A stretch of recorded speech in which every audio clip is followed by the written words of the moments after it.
Every club in Nigeria have a lot of supporters, especially based on their ethnicity, based on their where they are based.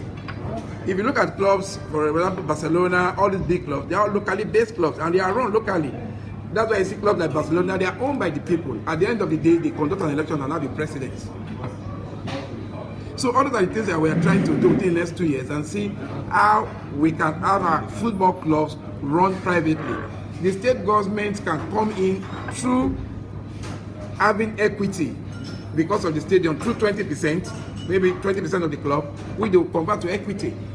For example, because they are providing facilities. That can also be their own share of the club. While 80% is run privately. It is so achievable. But it's just the resilience, the determination, and the passion to make it work.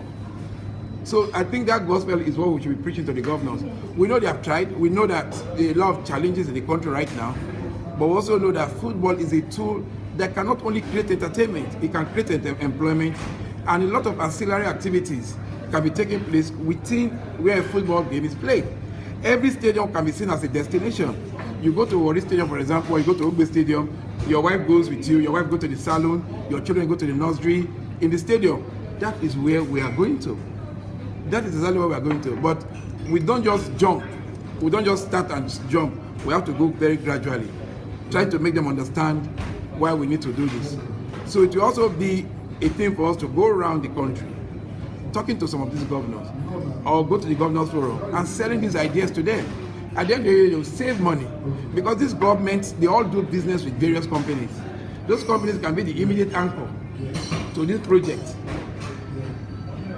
So I just feel that there's a lot that we can do because the potential. Look at Amaju Pinnick, for example. Within how many months he assembled a team that can beat the world, that can conquer the world, which shows clearly that the kind of potentials we have in this country, they are limitless.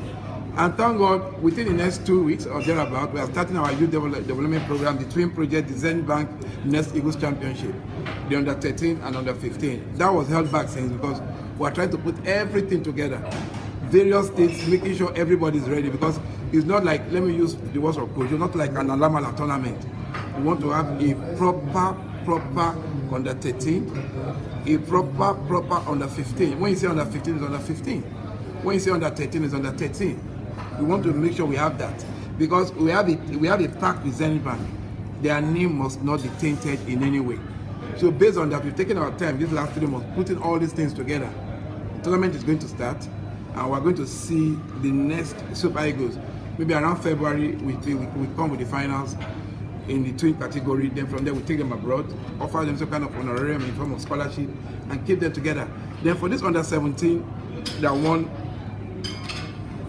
this championship, I want to make bold to say that this will be the first under 17 that we have smooth and seamless transition. This will be the first under 17 that everywhere they are going to go, forget what you see in the news, they are going to this, they are going to that. We are the custodians of football in Nigeria.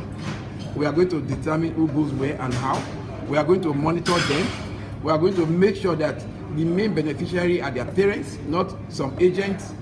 We are going to make sure that the beneficiary too are the federation because we propel them to greatness, and those are the things that we're going to. When I was coming, I got a call from Wolfsburg. They made a very lucrative offer for Seaman, and I asked them, what is your plan for this boy? We must have a plan which they are coming to defend, which they will come and defend, and we'll see to that. We're not going to stop anybody from traveling. We're not going to, but we're going to be religious about monitoring them in making sure, because the truth is they've been playing football.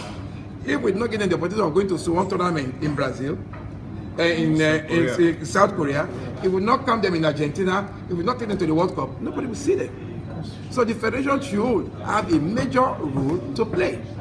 And this is the first time the chairman of the president of the Tanzania Football Federation said, Pinnick, if these boys, you keep them together and they go to under 20, I can assure you nobody will beat them. If they go to under 20 or under 23, nobody will beat them, and they can win the World Cup. In every department, they are excellent. That's what the man said to me yesterday. Yes, Malize. And to me, that's another challenge. So we are going to tell the agents to stay off. So-called agents, they are going to tell them to stay off. And that is the truth, because no ITC will be issued to any player until we know exactly where they are going to and the plans they have. Our own is to make sure that they have the best. We're not just going to play and say we've won it, we've won it. Winning it, what is the impact in future and seamless transition? We're not going to take it, and we are coming out with the legislation very soon, you know, within the next 1 or 2 weeks, whereby all these players will be seen as national assets being kept together by the Nigerian Football Federation. It's not just rewarding them, give them this, give them that, but we're looking at their future.